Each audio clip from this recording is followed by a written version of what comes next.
No presente vídeo trataremos de questões referentes à escolha da duração do teste ou efeitos da duração do teste sobre a qualidade de dados e também a escolha do tempo de amostragem, que sempre gera uma certa incerteza no experimentador.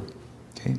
Então, para tratar do problema da duração do teste, eu vou começar discutindo esse primeiro gráfico que vocês já viram no contexto de estimação recursiva. Imaginaremos que se trata de, como de fato é um único teste, com o detalhe de que o sistema sendo medido é variante no tempo. Tanto é que foi nesse contexto que utilizamos esses dados para acompanhar e estimar recursivamente seus parâmetros, uma vez que eles mudam aí no meio do teste por aqui, né? Então, essa primeira parte diz respeito ao aquecimento de um processo térmico. A partir desse ponto é o resfriamento e vimos que a dinâmica é um pouco diferente. Muito bem. Agora, imaginamos que vamos resolver esse problema em batelada. Se formos resolver esse problema em batelada e coletarmos todos os dados, né, esse teste é desse comprimento. Então, observe que temos duas dinâmicas essencialmente presentes aqui. A dinâmica até esse ponto é uma e a partir desse ponto é outra. E nós vamos procurar um único modelo. Então, vocês logo percebem que esse exemplo ilustra o fato de que um modelo aqui é pouco, né? Ou, em outras palavras, pensando em termos da duração do teste, o teste talvez tenha sido um pouco longo, no sentido de que precisaríamos considerar apenas a parte de aquecimento, por exemplo, e trabalharmos com metade dos dados, um teste mais curto, ou então apenas a segunda metade dos dados seria um outro modelo especificamente para o resfriamento. Muito bem. Agora vamos imaginar que o sistema seja variante no tempo, com parâmetros variando lentamente ao longo do tempo. Não como esse caso, que temos essencialmente um sistema até a metade, né, e outro sistema a partir dali. Se tivermos um único sistema, aqui eu não consigo desenhar a variância temporal, mas só para vocês entenderem, então tem um teste e o sistema tem um parâmetro que varia ao longo do tempo. Se o teste for muito longo, a dinâmica aqui e a dinâmica aqui são muito diferentes. Então, a ideia, ao tratar de sistemas que são variantes no tempo, e em essência todos eles são, é trabalharmos com um conjunto de dados seja suficientemente curto, de modo que possamos supor que a dinâmica no início e no fim do teste é basicamente a mesma, de modo que um único modelo pode representar esse conjunto de dados como um todo.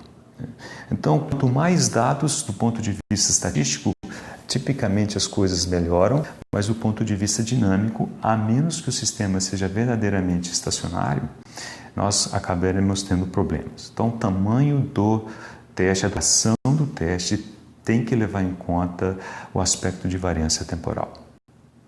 Muito bem, outro aspecto aqui, vamos imaginar um caso como esse.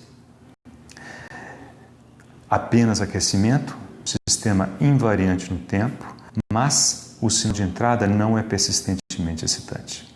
Isso significa que nós temos informação dinâmica mais ou menos só nessa região.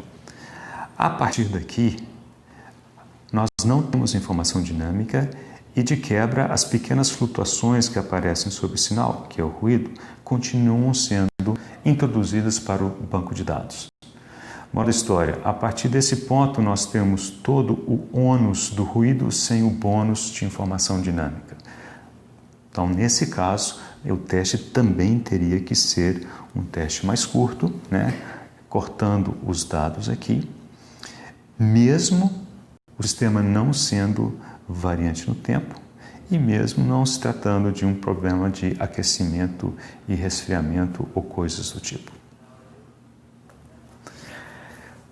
Outro ponto que queremos tratar nesse vídeo é a escolha do tempo de amostragem. Quando falamos da escolha de tempo de amostragem, sempre pensamos no domínio de frequência, pensamos no teorema da amostragem, né, teorema de Shannon ou de Nyquist, né? E basicamente o que esse teorema diz é que se as amostras forem muito espaçadas, nós perdemos a condição de, a partir dessas amostras, reconstruirmos esse sinal. E, de fato, vocês percebem que, se eu mostrar tão mal quanto essas cruzes, tem muitos detalhes do sinal que se perdem. Muito bem, qual que seria o outro extremo do problema? O outro extremo do problema é se nós amostrarmos rápido demais. Aí vocês observam que o nível de redundância entre um valor amostrado e o seguinte é bastante elevado, né? Isso significa que eu trago mais números para dentro do registro de dados. Cada número tem uma certa incerteza associada, ou seja, ruído, sem necessariamente trazer nenhuma novidade significativa, porque a redundância é elevada. Então a ideia é que nós desejamos fazer uma escolha sem irmos para o domínio de frequência. Agora, o que nós temos de ferramenta que no domínio do tempo quantifica redundância, vocês lembram que é a função de autocorrelação do sinal. Então, se colocarmos aqui atraso e aqui a função de autocorrelação desse sinal, é um sinal super amostrado com alto nível de redundância, ele sai do 1 e depois se mantém muito próximo do 1 por muito tempo, indicando que a correlação entre um sinal e os seus valores vizinhos, amostras vizinhas, é bastante elevado. Ao passo que, se pegar uma outra cor aqui, se trabalharmos com um conjunto de observações muito mais espaçadas, então saímos daqui e aqui a coisa pode ter uma característica assim, okay? Dizendo que existe ainda alguma correlação, ou seja, não perdi tudo, mas a correlação se perde com uma certa velocidade. A ideia é explorarmos esta ideia para escolher o tempo de amostragem. Os detalhes estão descritos no livro e, em particular, numa referência que eu cito do livro, mas a ideia é calcularmos a função de autocorrelação linear, que aparece aqui a sua definição, e uma que é não linear, no sentido de que, ao invés de trabalhar com um sinal y, trabalhamos com ele ao quadrado. A menos disso, o algoritmo para cálculo é o mesmo, só que, em vez de alimentar a série sozinha, que é isso que eu faço aqui, eu alimento uma série que tem valores quadrados de cada elemento, de cada amostra, compondo essa nova série. Muito bem. Aqui nessa figura, o uso desse asterisco indica que trata-se de um sinal super amostrado. Então, na hora de coletar os dados, eu, de propósito, vou escolher uma amostragem rápida.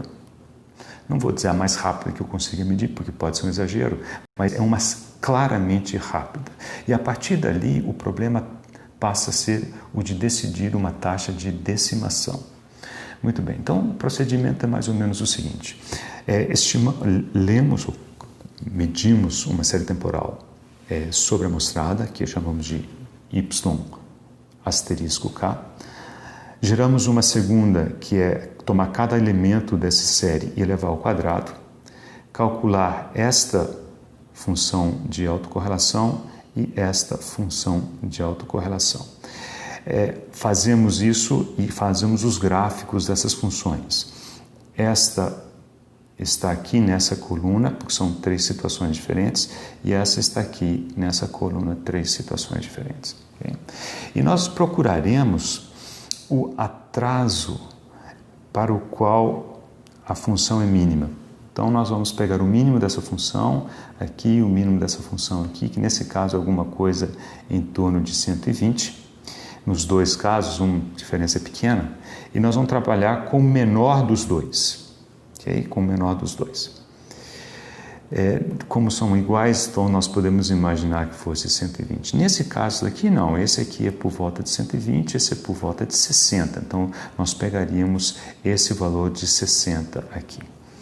E agora desejamos gerar y de trabalho, que é uma versão decimada do y asterisco, decimada de um fator delta, tal que, quando fizermos o cálculo da função de autocorrelação, agora tanto linear quanto não linear, do sinal decimado, esse mínimo ele apareça entre 10 e 20, ou podemos relaxar o 10 para 5 e o 20 para 25.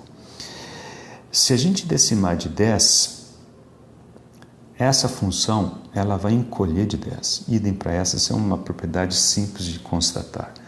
Então, não é difícil, até por inspeção, olhar e ver para de quanto que eu tenho que decimar para que esse mínimo, aliás, nesse caso eu tenho que pegar esse mínimo, ele venha para uma faixa entre 5 e 25, por exemplo. Se eu decimar de 4, esse cai em 15. Então, teríamos essa figura fazendo alguma coisa assim, ó, sei lá, caindo aqui em 15, que atende a essa condição. Então, passaríamos a decimar de 4. Num caso como esse, ou como esse, em que os mínimos são praticamente os mesmos, em torno de 120, decimaríamos de 8. E esse gráfico passaria a cair aqui também, aqui em torno de 15.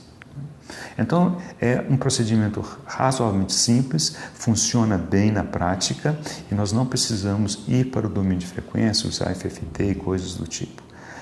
Uma última observação: para decimar o sinal, em princípio, precisamos fazer uma filtragem passa-baixas, que é o anti-aliasing. Então, se o sinal tiver muito ruído, ou ruído significativo, então vale a pena fazer um filtro passa-baixas antes da decimação. E para terminar, apenas um alerta. Quando a decimamos, é claro que temos que tanto decimar o sinal de entrada quanto de saída na mesma taxa. Então, suponhamos que tivéssemos decidido uma taxa de decimação olhando para o sinal de saída e resolvemos decimar, então, esse sinal e esse, que é a entrada, com a mesma taxa. Observe que corre-se o risco de alguns dos patamares, dependendo do sinal de entrada, se for tipo uma PRBS, nós perdemos esses patamares se nós decimarmos de muito. Então, suponhamos que tenhamos uma situação assim e resolvemos decimar de 4. Então, eu pego esse, pulo 1, 2, 3, pego esse, 1, 2, 3, pego esse, observe que eu perdi esse nível alto. E depois que eu perdi isso nunca se recupera mais. Okay? Então, o efeito dele estará aqui, mas não o registro da causa. Então, é sempre prudente decidir o tempo de decimação, o fator de decimação, pensando em termos do sinal mais rápido, que normalmente é o sinal de entrada.